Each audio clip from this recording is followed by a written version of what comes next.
بسم الله الرحمن الرحيم على بركة الله. اليوم كما كتعرفوا عندنا الاحتفالات ليلة السنة الميلادية، وهذه السنة كانت سنة استثنائية أن المدينة غتحتضن المباريات ديال أكبر تظاهرة قارية وهي كأس إفريقيا للأمم. بمناسبة اليوم عندنا مقابلة إن شاء الله تعالى على الساعة 8 مساء غادي يتجمع فريق الموزمبيق وفريق الكاميرون، وبموازاة معها كاين احتفالات ديال ليلة السنة الميلادية. بالنسبة للمقابلة راه ديجا خدمنا مقابلة على مستوى المدينة، دازت أمور أمنية جد ممتازة، وقادم الأيام إن شاء الله غادي يعرف كذلك مجموعة من المقابلات اللي نتمنوا من الله سبحانه وتعالى أنها تدوز في نفس المستوى. خصوص المقابلة غادي تدار الترتيبات اللازمة ديالها، سواء من خلال تدبير الحشود الوافدة على الملعب، كذلك التأمين ديال عمليات الولوج بالملعب بالنسبة للجماهير، والتأمين ديال عمليات المغادرة، إضافة للتأمين ديال التنقلات ديال المنتخبات المشاركة في هذه المقابلة هذه، والتأمين ديال الأطقم ديال التحكيم وما يوازي ذلك من إجراءات أمنية وتقنية صرفة. بالنسبة لليلة السنة على غرار كل سنة راه تم إنجاز واحد البروتوكول أمني تحت إشراف السيد ولي الأمن، وبطبيعة الحال هذا البروتوكول الأمني هذا راه ماشي نتاج ديال اليوم، بل كان نتيجة ديال مجموعة ديال الاجتماعات التحضيرية والتنسيقية المسبقة، وكذلك مجموعة من الجولات الميدانية اللي حددت بدقة الأماكن اللي غادي تمركز فيها القوات الأمنية.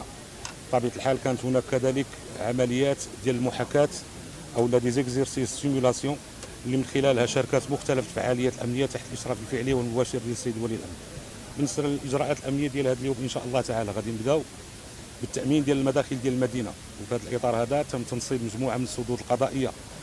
الدور ديالها بطبيعة الحال هو تشديد المراقبة والتنقيب ديال السيارات والمركبات الوافدة على المدينة، إضافة للركاب ديالها من أجل رصد أي شخص مبحوث عنه أو شخص مطلوب من طرف العدالة. من جهة ثانية تم التربيع ديال المدينة والتربيع ديال القطاع السياحي، مجموعة من الارتكازات القارة والثابتة غادي تشمل القطاع السياحي، الفضاءات العمومية، الساحات العمومية، أماكن التجمعات، إضافة إلى نقاط ديال الجذب السياحي. من جهة أخرى عندنا مجموعة ديال الأنشطة خلال هذا اليوم، عندنا باخرة سياحية. هذا الموسم هذا ولا هذه الفترة هذه من السنة كتعرف توافد بواخر سياحية بشكل يومي.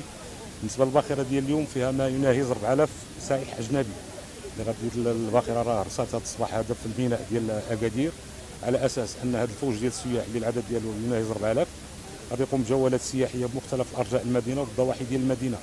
عندنا كذلك التأمين ديال مناطق المشجعين، بحكم أن المدينة كتعرف احتضان المباريات ديال كأس إفريقيا، راه مدينة أكادير فيها 6 ديال المناطق ديال المشجعين، بالإشارة فهي مناطق كتواجد فضاءات عمومية وساحات كبرى وكتستقطب واحد الحشود هائلة من الجماهير اللي كتقتضي التأمين سواء أثناء القدوم أو أثناء المقابلات أو لا بعد المغادرة.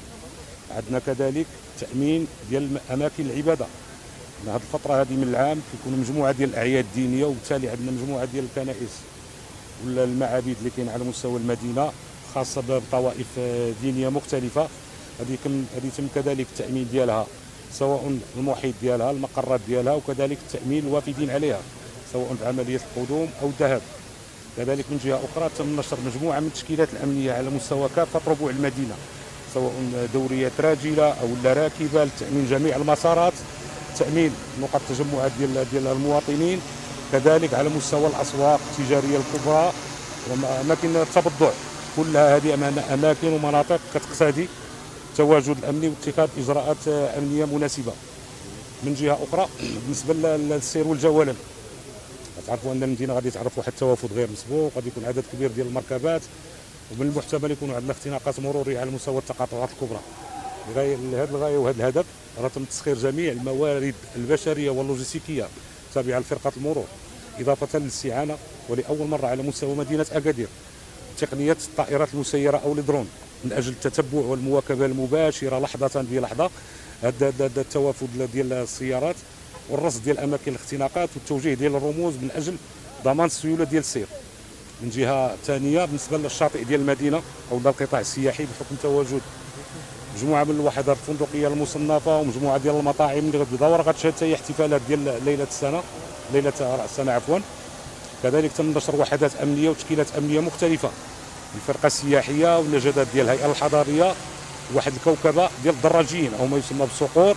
عندنا واحد الكوكبة هامة ديال الدراجين اللي غتنتشر بمختلف ربوع المدينة، واللي تجربة تمتاز أنها كتقوم بالعمليات الأمنية وكتقوم بالتدخلات بالسرعه والفعاليه المطلوبه. اذا نتمنى من الله تعالى سبحانه وتعالى التوفيق من عند الله سبحانه وتعالى، والغايه والهدف ان الامور تمر في احسن الظروف الامنيه.